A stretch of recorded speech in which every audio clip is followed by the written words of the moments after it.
And if you do that, you don't want to take days off.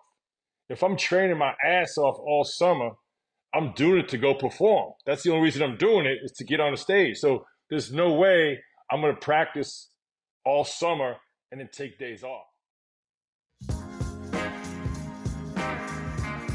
All right, welcome back to another After Dark, everyone. Hope you all are having a good day or a good night so far. Hope you guys had a good day. Usual stuff over here. I was watching a Mark Jackson show, and Chris Mullin's on it this time. Hilarious podcast, by the way. Chris Mullin is one funny New Yorker, man. I don't know if he's a New Yorker. I'm pretty sure he is, the way he's talking, but he's definitely East Coast, and I love the personality. But I stopped the podcast at the point where Mark Jackson asked Mullin about load management, and I figure there's only 12 minutes left in it, so let's watch that and then see what the rest of this is. But yeah, there was like no hot takes or anything like that in the beginning of the show. It was just like good old reminiscing and telling stories. But I am curious what Chris Mullin has to say about load management. So let's check this out. As always, I'm linking the original video down below for the podcast. If you guys want to check it out, the Mark Jackson show is really cool with him and his son. Everybody else, please leave this video a like. I appreciate it. And yeah, let's check out his perspective. Question before we segue into our history. I watched you show up in the morning, get shots up in the gym, get a full sweat, go to lunch, come back after lunch, practice, go get something to eat, come back late at night, get shots up. I watched you. And you did it for 100 years. Your thoughts on load management? Yeah, I mean, to me, it's simple. It's more, if you're injured, you have to sit down. The load management, to me, it puts the players, it puts the training staffs in a bad light, in my opinion, because it looks like you're not giving full effort, and it looks like you're shortchanging the fans. That's ultimately what is the biggest problem. Yeah, it is. You know, fans pay a lot of money to come see players, and when they don't play, especially a predetermined day off. You know, you put the schedule out, so I'm not playing March 12th. Really? How do you know? You know, if you March 12th, you don't feel good already. But so that's my thing. I'm not with that at all.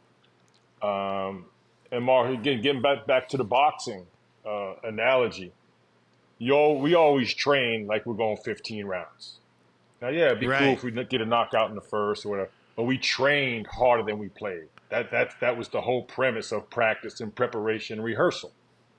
So you do it, you have the proper routine, meaning practice, the form, shooting, all the proper drill work. Then you do the repetition until it becomes muscle memory. So you know exactly where on the floor. If I'm open, I don't really need to see the basket. I shot that shot a million times. Just get me open, I got it. But that's from practice. You don't get that playing a video game. Sorry, it doesn't work that way. That's true. Sorry to cut him off, but like he hit on so many cool points there. One, the boxer thing. Could you imagine somebody like Joel Embiid being a boxer and saying, "I'm not gonna box past round 5. If the fight goes past round 5, I'm sitting out. I'm done." You know, that's kind of like the equivalent of this back-to-back stuff. It's like, no, if it gets too hard, I can't do it. Well, in boxing, they'd say it's time to retire, buddy. You know, because if you can't train for 15 rounds and get ready for that, then yeah, you don't belong out here with the best of them anymore. And the second was the practice thing, because we always hear the stories about Jordan practicing hard or playing harder in practice than he did in the actual games. Well, that was kind of a standard thing, and so it wasn't just Jordan. Jordan was just the king of that, where he went all out in practice, and you know, that's why he was so great in the games, because it was effortless for him at that point. There's nothing he wasn't prepared for. I think about my time as a musician, because that's the same mentality. The performance is the performance, and the performance flows if you practiced hard enough. The practice is all repetition until it's all muscle memory. Like Chris Mullin just said here about basketball, same thing applies. So once you get that out there on the stage, or in this case, the sold out basketball game in front of thousands, and you're on live TV. This is just muscle memory now. You're just going through the motions. You got to put the time in. And if you do that, you don't want to take days off. Yeah. If I'm training my ass off all summer, I'm doing it to go perform. That's the only reason I'm doing it, is to get on the stage. So there's no way I'm going to practice all summer and then take days off. Yeah. I'm like, yo, no, that's not working for me. So look, different generation. I think, look, no one wants to see players injured and things like that. That's different. That's a whole. That's a medical problem, and you sit out. The predetermined days off when you're okay, I'm not a fan of that. And Mark, look, you and I have had very similar post-career surgeries, right? Our hips, our Achilles, things like this. I wouldn't trade in one day on the asphalt, one day in Alumni Hall with you, one day at Bishop Loughlin, one day at Citywide, one day at Elmcore. I wouldn't trade in one of those days for my fake hip. I'll take that fake hip all day, not only because of the basketball experiences, but because 40 years later, I'm sitting here talking to you and your son. That's why. And then all those experiences led us to here. So to me, the basketball part, that was great. But as we went through it, it made us closer. Yeah, it's brothers in arms. It's what it is. And they can respect each other's work ethic. They knew they were going to be there for each other on the court. And you could rely on the person. There's something special about that. And look at them now. They're old men. And they still have this awesome bond. And that bond was on the basketball court, built with mutual respect and accountability. It's great. It's great. You don't see this stuff anymore. So I think even they don't practice as much. Yeah. You know what I mean? How do you prove yourself if I don't practice? So I think the young guys miss out a lot. The young guys don't get a chance to go at the vets. We used to have 30 days of training camp, 2-a-days. So you got a lot of opportunity. 2-a-days. Okay, this guy's the man. I got a lot of chances to get at him and make a name for myself. Now camp's 3 days. Yeah. So I think the young players miss out because they don't get a chance to go at the vets as much. You know, Mark, we were in Indiana. Al Harrington, Jonathan Bender, those young fellas, we had a nice long training camp. Now they weren't at that point yet, but they learned a lot in the practice gym. I don't think there's a substitute for that. I know that may be old fashioned, but I don't think it should be old fashioned though. Think about how Jordan proved himself to the Bulls immediately. That wasn't in the regular season. He had already established himself by then because training camp and preseason and all the practices, he was dominating everybody. There's stories all over the place about a young Jordan coming in, very respectful, but he would go at everyone. And then we have stories about like Kobe Bryant. So it was still going on at that point, just attacking everybody at practice. Not as respectful because Kobe had a hell of an ego back then. But same thing. He proved himself on the practice floor. And eventually he got his time to shine in the games. But, like people like Eddie Jones and Byron Scott and stuff, they all tell stories about young Kobe just going at them. Like he had something to prove. So I think, instead of just sitting around training all day, they should be practicing more often. That's the whole point of it. Once again, it's like being a musician, but not like practicing my parts for the show. But instead, I'm just working on technique all the time, just working on technique. But I need to prepare for the show. So I should be working on these songs and working on my parts, right? It's weird to me that it's all technique now and so little practice. Season starts, and Mark, I'm always amazed. Here we are, game 60, and I hear NBA veterans saying, I'm trying to find my rhythm, or right? I don't know my role. I'm like, what? Yeah. When are you going to figure it out? 4th of July barbecue? Come on, man. What's up? I'm ramping up. Dude, the season's over. What are we ramping up? What ramp you on? Yeah. Come on, man. So put your work in, get ready, and go play ball, man. Don't give me that 60 games in. I'm trying to figure out my rhythm or something. Come on, that's not. You're a pro, dude. Come on. Yeah. I told you, this guy's hilarious, man. Chris Mullin. And he's saying it's so straight. Like, it's totally legit, but he's funny as hell. Last question. Who's the best basketball player of all time? Michael Jordan, to me. Oh, wait. Sorry. My dog barked, and I kind of missed that. Hold up. Come on. Last question. Who's the best basketball player of all time? Michael Jordan. No hesitation. Obviously, that's generational, right? Blue would probably say LeBron, which is fine. For me, when we came in the league, Mark, the first two guys we looked up to were pretty much Magic and Bird. They were the standard. I watched Michael go right past them. And we saw it every step of the way. We played against him in college. I actually played against him in high school. Oh, wow. So for me, Chapel? he's the most complete player, top to bottom. Incredible combination of skill, very fundamentally sound. That gets overlooked. He's a very fundamentally sound player, well coached, and obviously at that point in time, the most dynamic athlete. So you put all that together, 6-0 in the finals, 6 MVPs in the finals. And much like Blue asked, there's a lot of players that are right there. And as players break records, it's rightfully so. You can throw LeBron in, of course. But if you're going to ask me one person, for me, during my time, it's not even close. Yeah. Now, You? history. How about you? Me? Thank you. Yeah. Oh, you know my answer. Michael Jordan. Okay. And I say that respectfully. I'm not disrespecting anybody. Yeah, that's no ever played question. the game. Absolutely. Mm-hmm. Hey, no question. But, okay. Now, you said you played against him in high school. Mm-hmm. What did you see when you saw Michael Jordan in high school? Yeah, so Good it's question. funny. So, if I'm back it's just really this summer, I was with a few of my buddies from from grade school even.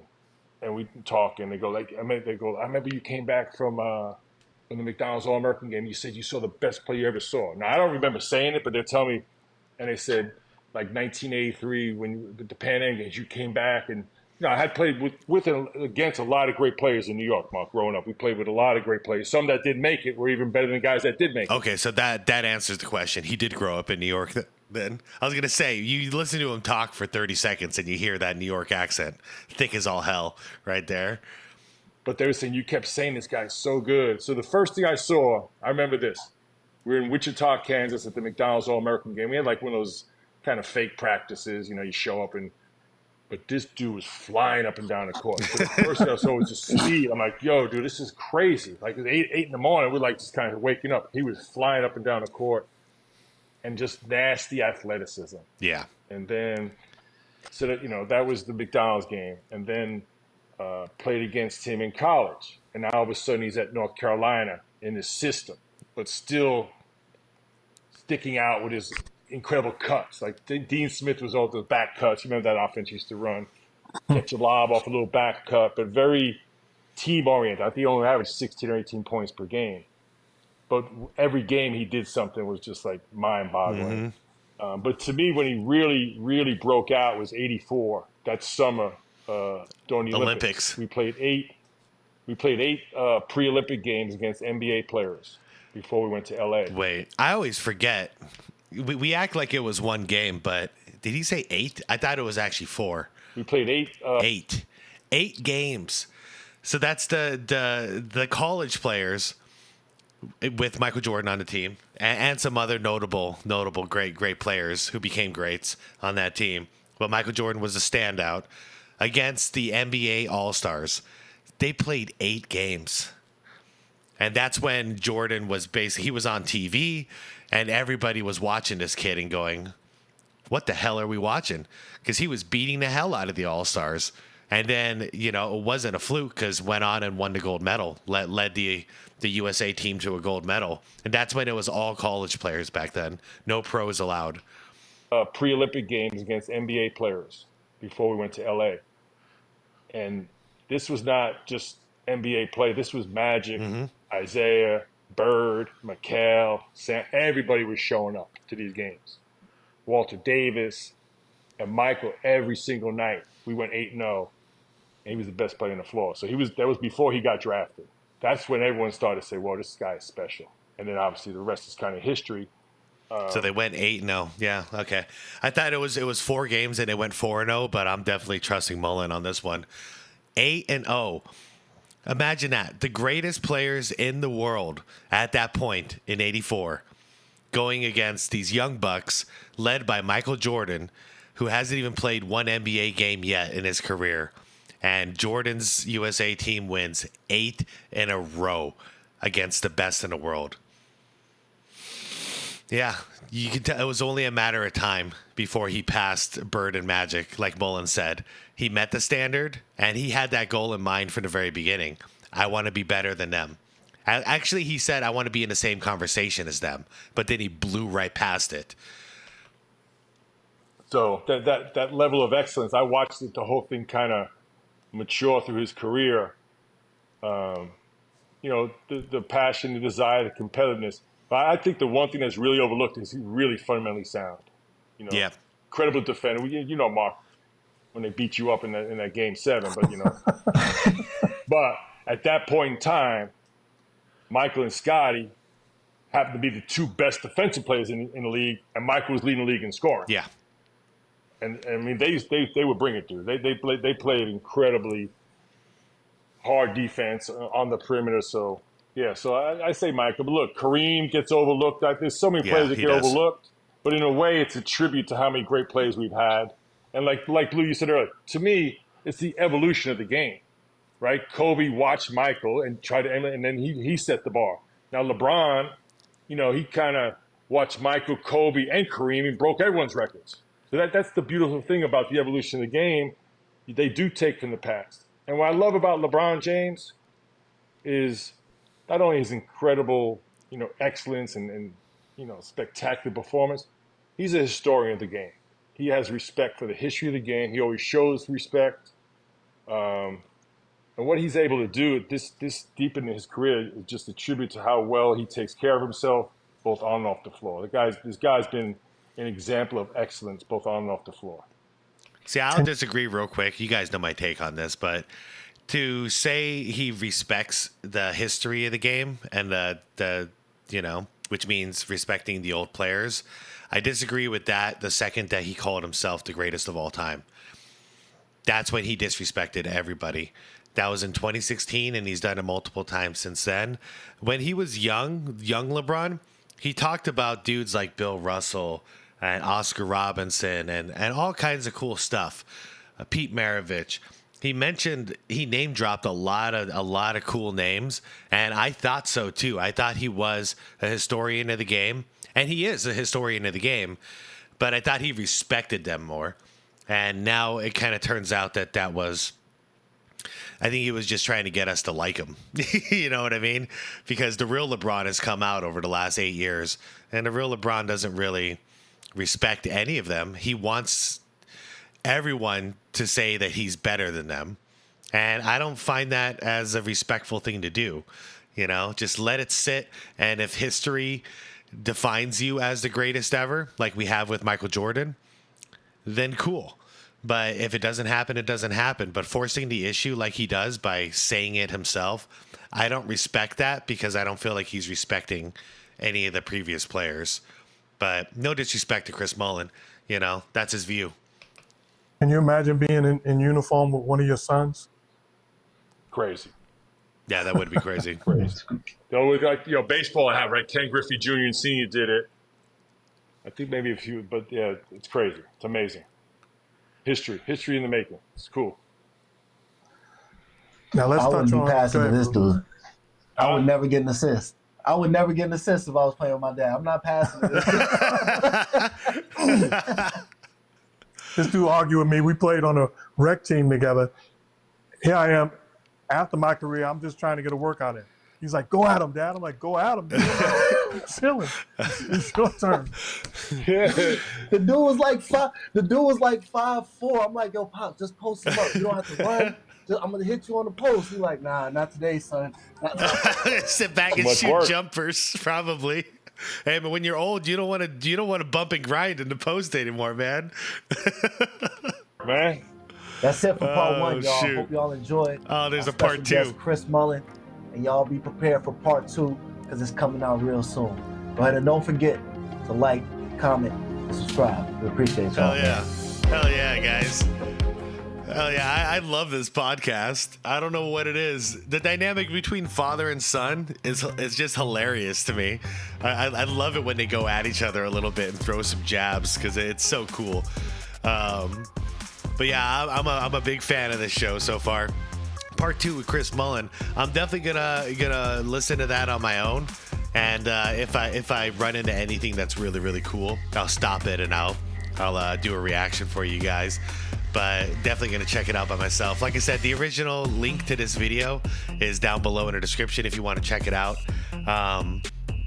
And if you want to subscribe over there, it seems like every week or so they got a really cool interview or whatever, a podcast.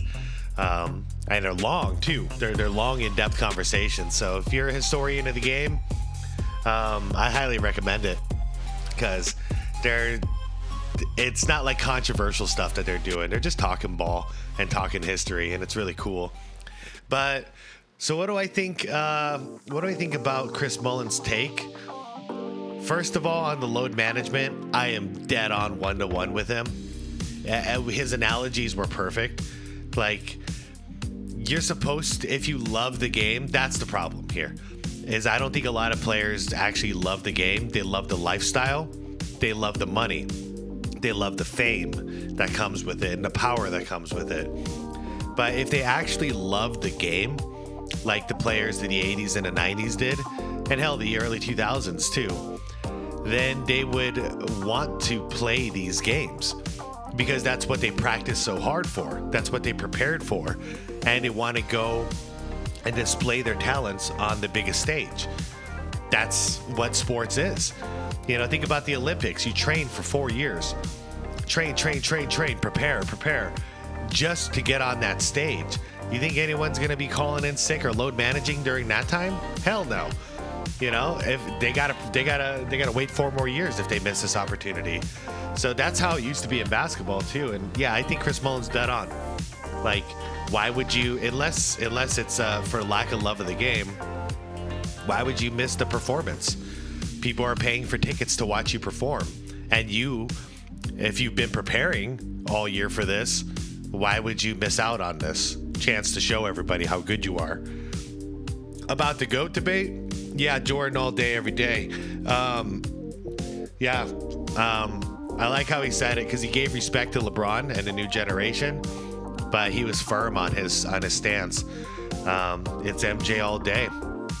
And yeah, Kareem doesn't get enough love because if there's any like LeBron fans listening in on this, stop comparing LeBron to Jordan. Do yourself a favor. Compare him to Kareem Abdul-Jabbar.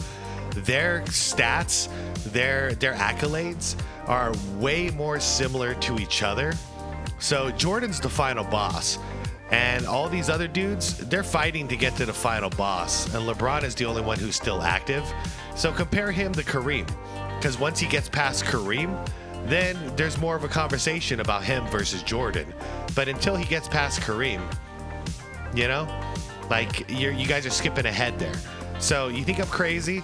Just go look up Kareem's career. It's a quick Google search away, and look at his accolades, and look at his accomplishments, and then go ahead and look at LeBron's. It's going to be very, very similar, you guys. So anyways, with that, I am out of here. Thank you for watching, as always, you guys. I really enjoy these kind of reactions to the podcast. Real genuine interaction. And I look forward to talking to you all in the comments. Leave this video a like if you enjoyed it. Leave it a dislike if you didn't enjoy it. And yeah, subscribe to the channel if you want more content like this. I appreciate you all. Have a wonderful night. Tell your loved ones you love them. Be good to your people. And peace out to the next one.